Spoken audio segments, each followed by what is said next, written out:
বাংলাদেশের সর্বশেষ গুরুত্বপূর্ণ আপডেট সংবাদ আপনাকে স্বাগত। শুরুতেই সংবাদ শিরোনাম, পরে বিস্তারিত।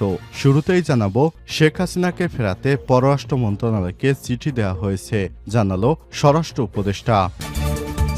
এরপর জানাবো, বাংলাদেশি মিশনে হামলাসহ বছর জুড়ে ভারতীয় হিন্দুত্ববাদীদের দৌরাত্ম্য। চলতি বছর জুড়ে ভারতের ক্ষমতাসীন বিজেপি নেতৃত্বাধীন গেরুয়া বাহিনী রাজনৈতিক প্রভাব ধরে রাখতে বিভিন্ন উগ্রপন্থী গোষ্ঠীকে ব্যবহার করেছে বলে অভিযোগ উঠেছে।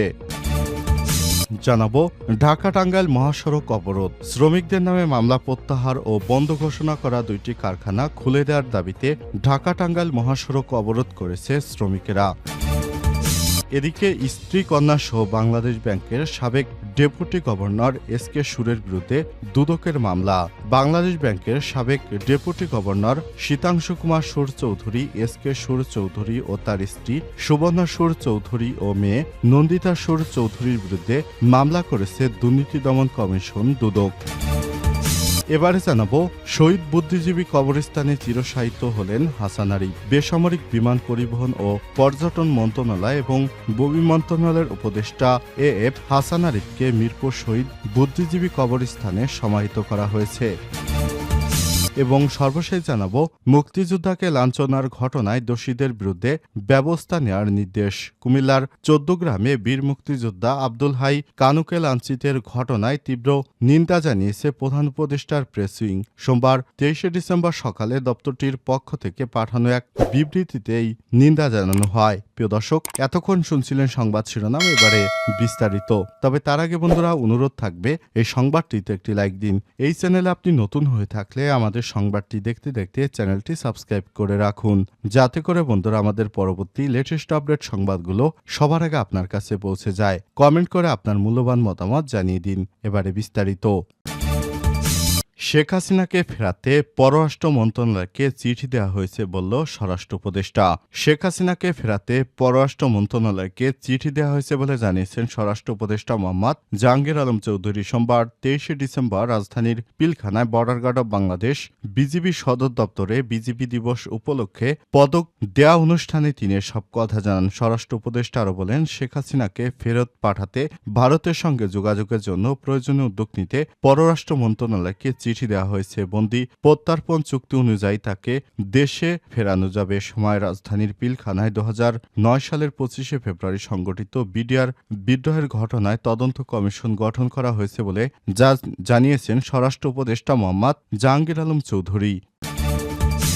বাংলাদেশ মিশনে হামলা সহ বছর জুড়ে ভারতীয় হিন্দুত্ববাদীদের দৌরাত্ম্য। চলতি বছর জুড়ে ভারতের ক্ষমতাসীন বিজেপির নেতৃত্বাধীন গেরুয়া বাহিনী রাজনৈতিক প্রভাব ধরে রাখতে বিভিন্ন উগ্রপন্থী গোষ্ঠীকে ব্যবহার করেছে বলে অভিযোগ উঠেছে। বিশ্ব হিন্দু পরিষদ বিএইচপি এবং রাষ্ট্রীয় স্বয়ংসেবক আরএসএস এর মতো সংগঠনগুলো উগ্র সাম্প্রদায়িক আদর্শ ছড়িয়ে দিয়েছে। ত্রিপুরার ঘটনা যেমন তাদের দৌরাত্ম্য স্পষ্ট, তেমনি পশ্চিমবঙ্গ সহ অন্যান্য রাজ্যে সাম্প্রদায়িক উত্তেজনা উস্কে দেওয়ার ক্ষেত্রেও তারা ভূমিকা রেখেছে। 2024 সালের শুরু থেকে ভারতের হিন্দুত্ববাদী উগ্রপন্থীরা বিভিন্ন ধরনের সহিংস কর্মকাণ্ড চালিয়েছে, যা তাদের সাম্প্রদায়িক এবং রাজনৈতিক প্রভাব বাড়ানোর প্রচেষ্টার অংশ হিসেবে দেখা যেতে পারে। বিশেষ করে ত্রিপুরায় বাংলাদেশের মিশনের উপর হামলা এবং বাংলাদেশের পতাকার অবমাননা উল্লেখযোগ্য ঘটনা। এর পাশাপাশি আরও বিভিন্ন ঘটনায় বিজেপি সমর্থিত গোষ্ঠীগুলোর ভূমিকা স্পষ্ট ছিল। গত 2 ডিসেম্বর ত্রিপুরা রাজধানী আগরতলায় বাংলাদেশের কনসুলেট, বাংলাদেশের সহকারী হাইকমিশনের উপর হামলা চালানো হয়। উগ্রপন্থী হিন্দুত্ববাদী গোষ্ঠী, বিশেষত হিন্দু সংঘ সমিতি এবং বিশ্ব হিন্দু পরিষদ।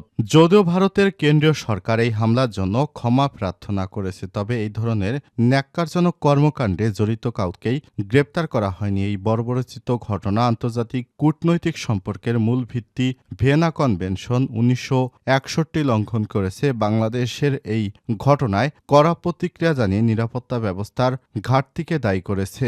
এদিকে ভারত এবং কানাডার মধ্যকার বর্তমান কূটনৈতিক টানাপোড়েনের পেছনে মূলত ভারতের হিন্দুত্ববাদী রাজনীতির প্রসার পরোক্ষভাবে জড়িত, যা বৈশ্বিক পরিমণ্ডলে ভারতের ভাবমূর্তির উপর নেতিবাচক প্রভাব ফেলছে। বিশেষ করে কানাডায় শিখ সম্প্রদায়ের সক্রিয়তা এবং তাদের দাবিদার কারণে এই সম্পর্কের চরম অবনতি হয়েছে।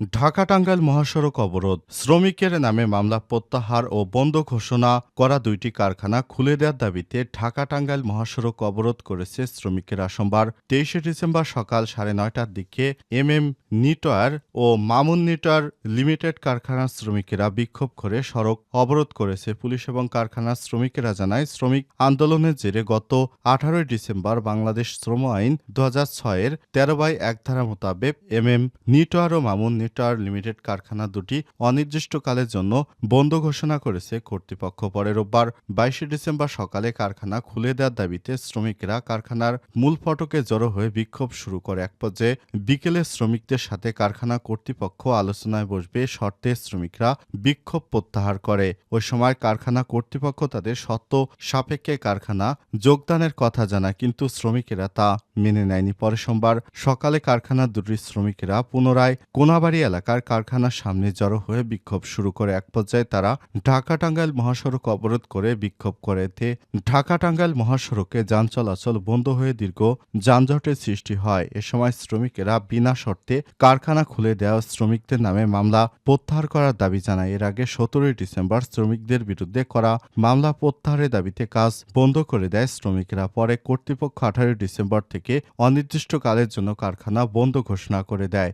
গাজীপুর শিল্প পুলিশ 2-এর পুলিশ সুপার মোহাম্মদ মিজানুর রহমান বলেন, শ্রমিকেরা বন্ধ কারখানা খুলে দেওয়ার দাবিতে ঢাকা টাঙ্গাইল মহাসড়ক অবরোধ করে রেখেছে। মালিক পক্ষ ও শ্রমিকদের সাথে আলোচনা করে সমাধানের চেষ্টা চলছে। স্ত্রী কন্যা সহ বাংলাদেশ ব্যাংকের সাবেক ডেপুটি গভর্নর এসকে সুরের বিরুদ্ধে দুদকের মামলা। বাংলাদেশ ব্যাংকের সাবেক ডেপুটি গভর্নর শীতাংশু কুমার সুর চৌধুরী, এসকে সুর চৌধুরী এবং তার স্ত্রী সুবর্ণা চৌধুরী সুর এবং মেয়ে নন্দিতা সুর চৌধুরীর বিরুদ্ধে মামলা করেছে দুর্নীতি দমন কমিশন দুদক। আজ 23 ডিসেম্বর বিষয়টি নিশ্চিত করেছে দুদকের উপপরিচালক জনসংযোগ মোহাম্মদ আক্তারুল ইসলাম। এর আগে দুদকের পক্ষ থেকে আবেদনের পরিপ্রেক্ষিতে বাংলাদেশ ব্যাংকের সাবেক ডেপুটি গভর্নর শীতাংশু কুমার সুর ও তার স্ত্রী ও মেয়ের নামে মামলার আয়কর নথি জব্দ করা হয়। গত বছর আগস্টে এই পরিবারের সব ধরনের লেনদেনের তথ্য চেয়ে ব্যাংক ও আর্থিক প্রতিষ্ঠানে চিঠি দেয় দুদক। আলোচিত পিকে হালদারের আর্থিক কেলেঙ্কারির নাম আসায় 2022 সালে এসকে সুর সহ সংশ্লিষ্টদের বিরুদ্ধে অনুসন্ধান শুরু করে দুদক। ওই বছরই 29 মার্চ এসকে সুরকে তলব করে জিজ্ঞাসাবাদ করে Dudak. International Leasing and Financial Services Limited থেকে 2,500 কোটি টাকার বেশি অর্থ লুটপাটের ঘটনায় তাকে জিজ্ঞাসাবাদ করা হয়েছিল বলে জানা গেছে। এসকে সুর চৌধুরী 2018 সালের জানুয়ারিতে ডেপুটি গভর্নরের পদে অবসরে যান। অভিযোগ আছে, এসকে সুর ডেপুটি গভর্নর থাকাকালে আলোচিত এনআরবি গ্লোবাল ব্যাংকের সাবেক ব্যবস্থাপনা পরিচালক প্রশান্ত কুমার হালদার পিকে হালদার এর ঋণ কেলেঙ্কারির ঘটনায় সহযোগিতা করেছেন এবং সুবিধা দিয়েছেন। মুক্তিযোদ্ধাকে লাঞ্ছনের ঘটনায় দোষীদের বিরুদ্ধে ব্যবস্থা নেওয়ার নির্দেশ। কুমিল্লার 14 গ্রামে বীর মুক্তিযোদ্ধা আব্দুল হাই কানুকে লাঞ্ছিত করার ঘটনায় তীব্র নিন্দা জানিয়েছে প্রধান উপদেষ্টার প্রেস উইং। সোমবার 23 ডিসেম্বর সকালে দপ্তরটির পক্ষ থেকে পাঠানো এক বিবৃতিতে সব নিন্দা জানানো হয়েছে। এতে বলা হয়েছে, রোববার 14 গ্রামে মুক্তিযোদ্ধা আব্দুল হাইকে মানহানির ঘটনায় আমরা তীব্র নিন্দা জানাই। ইতিমধ্যেই পুলিশ এবং স্থানীয় প্রশাসনকে ঘটনা তদন্ত শুরু করে দোষীদের আইনের আওতায় আনতে নির্দেশ দেওয়া হয়েছে। স্থানীয় পুলিশের বরাত দিয়ে বিবৃতিতে আরও বলা হয়েছে, আব্দুল হাইয়ের বিরুদ্ধে হত্যাসহ 9টি মামলা রয়েছে। আমরা সবাইকে আইন নিজের হাতে তুলে নেওয়া থেকে বিরত থাকার আহ্বান জানাচ্ছি। প্রসঙ্গত, রোববার দুপুরে 14 গ্রাম উপজেলার কুলিয়ারা সরকারি প্রাথমিক বিদ্যালয়ের সামনে ঘটেছে বলে জানিয়েছে স্থানীয়রা। এই ঘটনার ভিডিওতে দেখা যায় কয়েকজন মিলে মুক্তিযোদ্ধা আব্দুল হাই কানুকে জুতার মালা পরিয়ে এলাকা ছেড়ে যেতে বলছে। এ সময় গ্রামবাসীদের কাছে তাকে ক্ষমা চাওয়ার জন্য বলতে শোনা যায়। জুতার মালা পরানো এবং এলাকা ছাড়ার নির্দেশ দেওয়ার 1 মিনিট 46 সেকেন্ডের একটি ভিডিও ফেসবুকে ভাইরাল হয়ে যায়। মুক্তিযোদ্ধা আব্দুল হাই কানু উপজেলা কৃষক লীগের সাবেক সভাপতি ও কেন্দ্রীয় কৃষক লীগের সদস্য ছিলেন।